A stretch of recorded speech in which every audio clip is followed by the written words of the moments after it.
Hello, this is the Dove Lady, and I have made yet again another orb movie. And this one is orbs that will be moving to the voices of people talking. In this first one, I will start out.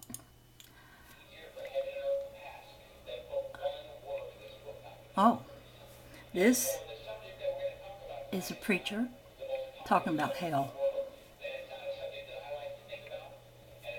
So I can turn up the voice.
Okay, enough of this one.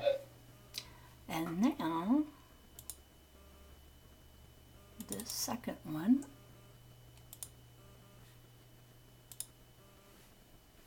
Go.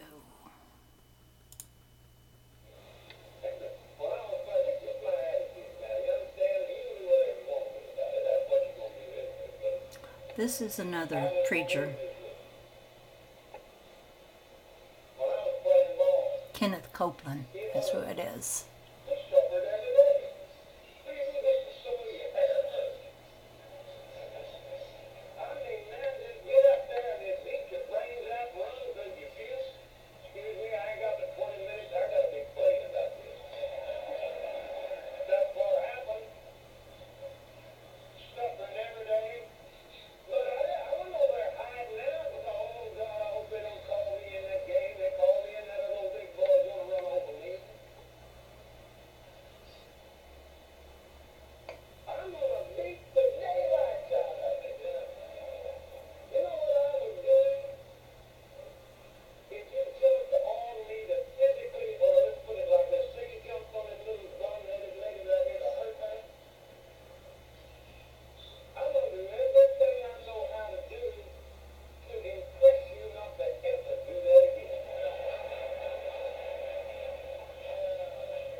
that's enough of Kenneth-Copeland. Put his down. And 7378. Oh, this is my friend, Gerald.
Okay, I want to go to 7378.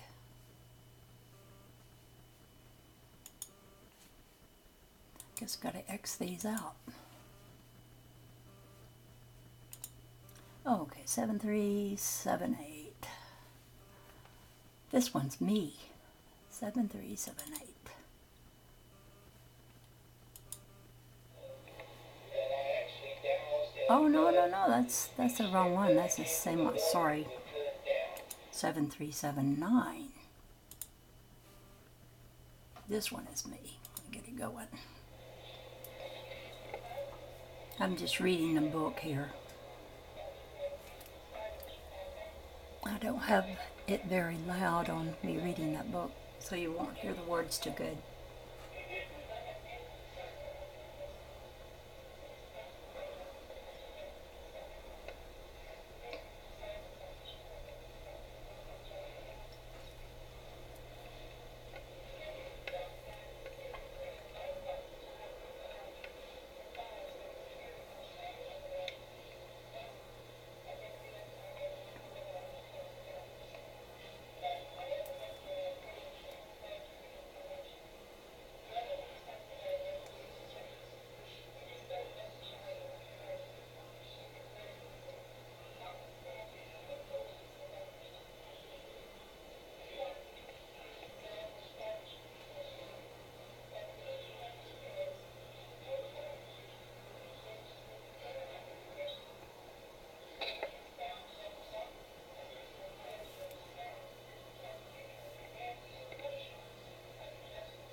Okay, enough of that one of me.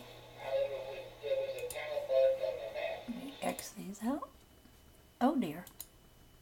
I X'd them all out. Oh shucks, I was going to do you James-Gilliland next.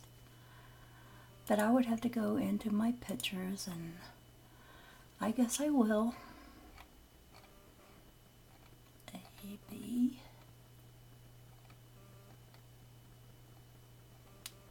I called this Bringle Orbs. Don't ask me why. I just did. Let's see. There we are. Now I want to go to 7380.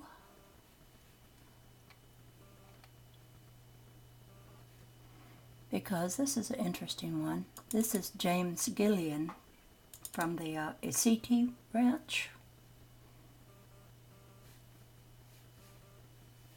Okay.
Okay, now I'm going to turn the voice way down.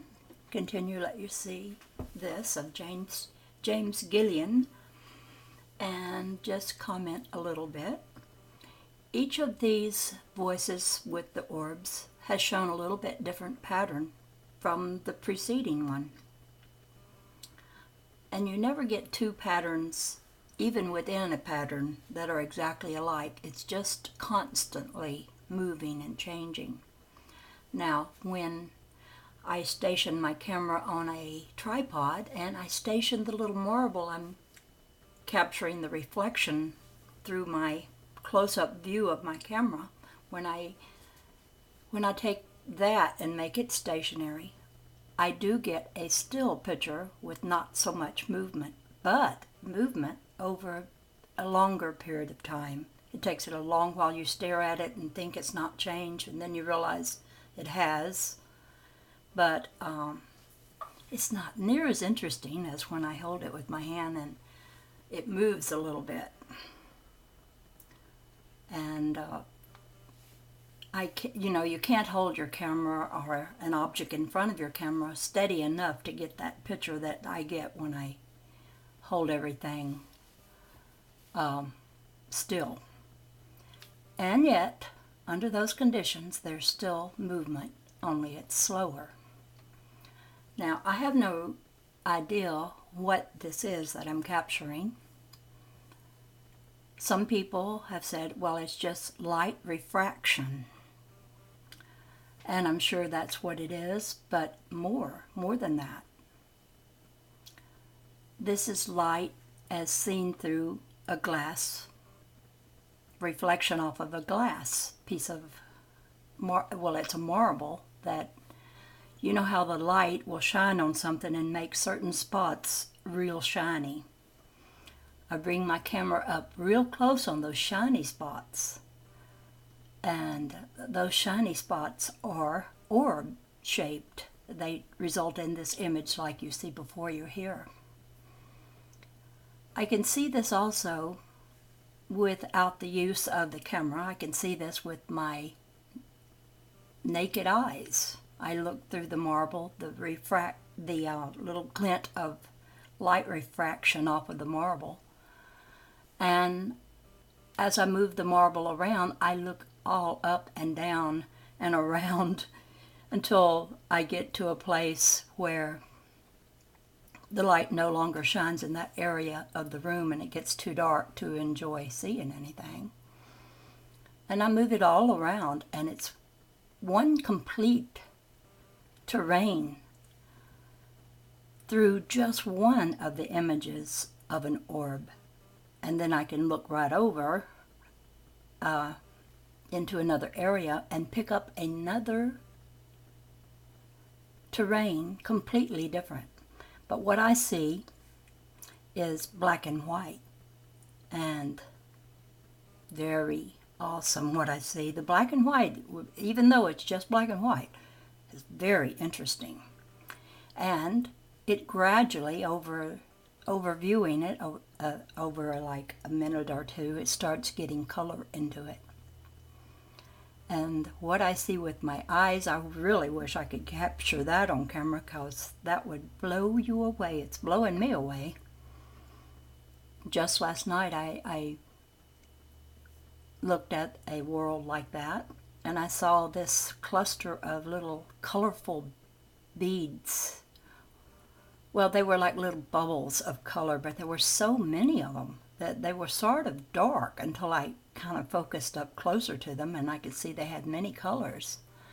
And then I felt something in my eye, sort of like when you've got something in your eye, but I ignored it, like I didn't try to wipe my eye to get it out, because this something that I felt in my eye was an image in front of that little heap of little bubbles. And I just observed it, and it moved around through the bubbles, disturbing them just a little bit, but they would go back into place after it jiggled around amongst them. It reminded me of how you would conceive of some kind of creature adjusting something for her babies. I thought of the little bubbles as babies. And this thing that moved among them and wiggled them around I thought of it like mothering them or fathering them. Anyway, that was very interesting, but a little bit painful, because when I had that feeling that something was in my eye, I really wanted to rub it. And one time I did, and it just went away. But then I thought, oh, I didn't want it to go away. And so I allowed the feeling to come again that something was in my eye, and I saw the little creature again. And it did the same thing. It moved over the terrain of little stacked up bubbles, and it wiggled them. Now, does that sound crazy? Sounds crazy to me. But what is truth is stranger than fiction. You can't make up fiction that's crazier sounding than what is truth. Can I say to you that it is truth, that it is what I imagined? I can't. But I can only say to you, this is what I saw, this is what I observed, this was my thoughts about it, and whether it's truth, I don't know. Sometimes truth is one person's truth and not another person's truth. But I am having a really good time enjoying the research of these orbs, and I wish others would join me in doing that. Maybe you have a better camera than the one I have that would do more justice to this, bring it out with more clarity. This is a fascinating subject, and one reason I am so interested in it is because this is a world of light, and light is our connecting link between ourself and our Creator. And all this connecting link, well, is massive, and there's certain features about it that we haven't an inkling concerning them. We don't even hardly know that it exists. And it seems like when I get interested in something, for some reason I'll put on a certain video, just exploring videos like I so often do, and they'll be talking about that very thing or something really closely associated with it. Or something I'm reading starts talking about it, like I was reading a spirits book, which I haven't finished, but I'm reading that book on my channel. And Alan-Karnak, who wrote that, started talking about the Perispirit and explained how it is the medium through which he explained it like the seed of a peach that has a central, in the middle, a nucleus, a core, and that would be like us. And then the outer shell, the outside edge of the outer shell would be like our Creator all around us. And then all this stuff that's between the outer and the center of that seed is the Perispirit. This is all the influences on us, and I think it merits a great deal of research into what it is, because if we can contact and make some kind of communication possible, we would then be in touch with the very light source that forms everything that is. All the centers of seeds, all the souls out there.